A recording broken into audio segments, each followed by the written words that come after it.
Sa bawat salita may kwento, sa bawat wika may kultura. Ang Filipino at mga katutubong wika ay hindi lamang paraan ng pakikipag-usap, kundi salamin ng ating kasaysayan at pagkakakilanlan. Sa bawat yugto ng ating kasaysayan, wika ang naging haligi ng ating pagkakaisa.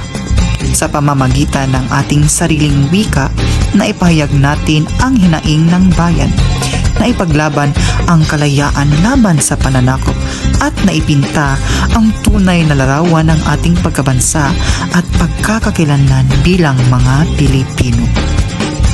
Ngunit higit sa lahat, ang pagkilala at patuloy na paglinang sa Filipino at mga katutubong wika ay nagsisilbing matibay na tulay na nag-uugnay sa bawat Pilipino, anumang rehiyon, kultura o panahon ang kanyang pinagmulan.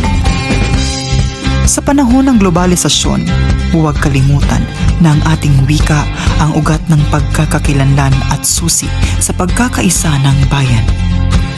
Mula sa baybayin hanggang sa panitikan ni Rizal at sa mga modernong teknolohiya ngayon, ang ating wika ay buhay at nagpapaalala ng ating pinagmulan.